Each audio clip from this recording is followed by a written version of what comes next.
Lesson 17, Section 2. In this presentation, we'll be reviewing the infinitive and then looking at a couple different uses of the infinitive, a couple new uses. The infinitive as imperative and the gerund and indirect speech. In both English and Greek, the infinitive has many uses. Here are some of the ones we've seen in Greek. We've seen an adjective plus an infinitive, like for instance, kalapon badizdein, difficult to walk. We've seen a verb plus the infinitive, de legen, one must speak, or it is necessary to speak. Since it is verbal in nature, the infinitive can also take an object. De legen ta ale tes.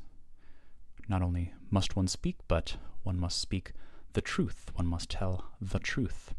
Here, ta ale tes would be in the accusative, neuter singular, and would be the object of the verb legen, just like it could be the object of a finite verb. The infinitive as imperative.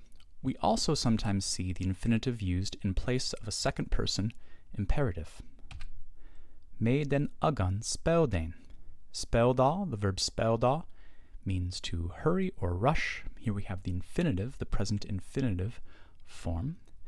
Me den means something like, well, either in nothing, kind of accusative of respect, or not at all, depending on the context.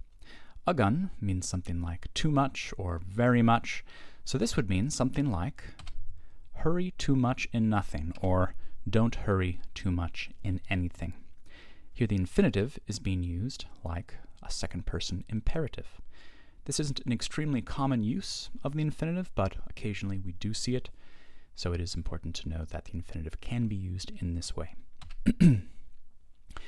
Yet another use of the infinitive in Greek is the gerund, that is, the verbal noun. In English, we make a noun out of a verb by adding the suffix ing. For instance, seeing is believe in. Here, we're talking about seeing as a thing. So it's the process of the action. And we're really talking about it as a noun. Seeing, noun 1, is believing, noun 2. These are nouns that have been made out of verbs, also called gerunds. The form of such gerunds never changes, regardless of how they are used. This is in English, of course. What is worth doing well. So regardless of what grammatical function these gerunds as nouns are playing in the sentence, they never change form. No changes of form at all in English. In Greek, verbs are made into nouns by adding ta, the neuter singular definite article, to the infinitive. So for instance, our verb akua, I hear, I listen to. We drop our omega to get our present stem. We add ein to get our present infinitive, akuein. And to this, we can add a ta to get something like hearing. Not to hear or some finite form of the verb, he, she, or it hears, but hearing as a thing. Only the article shows changes in case. So Greek, being a very inflected language, does have to have its nouns change form. We're not going to tamper with the form of the infinitive here, just the form of the definite article. So this here, ta akuein, would be this gerund, this verbal noun, in both the nominative and the accusative case, the case the definite article is going to tell us. If we want to put it in a different case, however, say the genitive tu akuein, of hearing, we would change the definite article to the corresponding case. Or to akuein, by hearing, by means of hearing, we would change it to the dative case. So we do see changes to the definite article here to show changes in case. The infinitive does change, and it shows changes in tense and aspect. Tense or aspect, really. Ta luein would be loosing in the present aspect, the progressive aspect. in some cases also the present tense. But here we have a present infinitive, luein, and we would translate this as something like loosing, or the action of loosing, or freeing, or redeeming, or also destroying. Whereas, if we changed the aspect of the infinitive from the present or progressive infinitive to the aorist infinitive, we would have a slightly different meaning to it. Again, it would show the same difference in meaning as we see between the present and the aorist aspects with normal verbs. So we're no longer talking about an ongoing, regular, habitual process of loosing, but sort of like a one-time thing, kind of situational loosing. So in this case, we also see the genitive, the definite articles. We're talking about of loosing in this aorist aspect. In the abstract, it's kind of hard to see how all of this makes sense or what it means. It's more helpful to look at these things in context, which you will have a chance to do with the readings.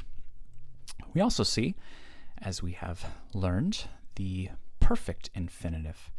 To, dative, lelukenai would mean something like by having loosed. And obviously we can imagine contexts where it might make sense to see that. Here in the abstract, again, it's kind of hard to see. But the thing to take away from this is that we see the definite article changing case to show how this verbal noun, how this gerund is functioning in the sentence. Subject, object, indirect object. And we also see the infinitive itself change to show changes in aspect or tense. Let's turn to something a little bit different. Indirect speech, an important topic and kind of complex. In English and Greek, there are two ways of reporting what someone says.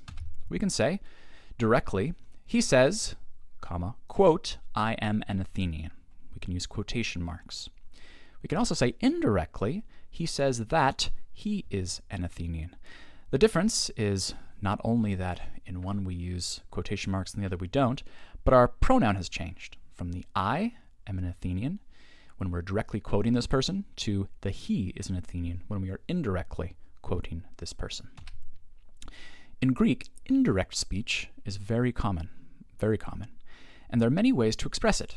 So we're talking about indirect speech, the he says that he is an Athenian type of expression. And in Greek, there are actually more than one way to express this. In English, we can use he says that, or just he says. That's one of the different ways we can do indirect speech in English, but there are actually more ways in Greek to express it. We might see the verb, a verb of speaking usually, he says, for instance, plus hate or hos, meaning that, plus a finite verb. We might see this. This would be very similar to our he says that he is an Athenian. That's what we might see. For instance, lege hate or hos Athenaias esten would be kind of literal translation of he says that he is an Athenian. And again, we know it's a he because Athenaias is in the masculine.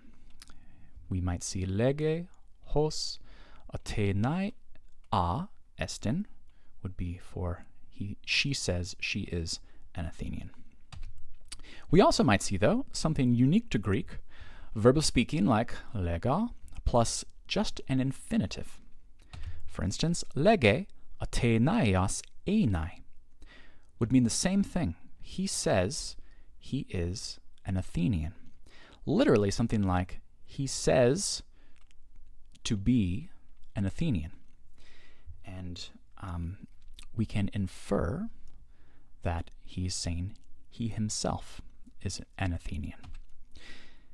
In the last example, we know the speaker is saying that he himself is the Athenian because the complement, Athenaias, is in the nominative. Lege Athenaias einai. It's in the nominative, this complement. If the speaker were saying that someone else were the Athenian, that person, that's someone else, as well as the complement would have to be expressed in the accusative. This is how we know the speaker is talking about someone else's being an Athenian. For instance, lege se Athenaian einai. He says that you are an Athenian. Here, both the person we're talking about, se, and atenaion, the complement, what we're saying that person is, are both in the accusative. And the rule we derive from this is as follows. If the subject of an infinitive, in this case einai, is different from that of the main verb, in this case lege, that subject will be expressed in the accusative case. This is a very important fundamental rule or principle. Again, infinitives, when it's not clear who the subject is, that is, when the subject is not the same as the main verb, are going to show who or what the subject is with the accusative case. Now, because the direct objects of infinitives will also be in the accusative, you will have to use common sense. So we may see multiple things in the accusative in these indirect expressions, this indirect speech. So we're going to have to use our common sense sometimes. For instance, ekusan, they heard, tuta auton pepoi e kenai. Now, tuta and auton do not agree with each other. They're not modifying each other in any way. One is neuter, tuta, and one is masculine, auton. Pepoi e kenai is the perfect infinitive of poi ea, I make or do. So we have a couple different options here. What did they hear?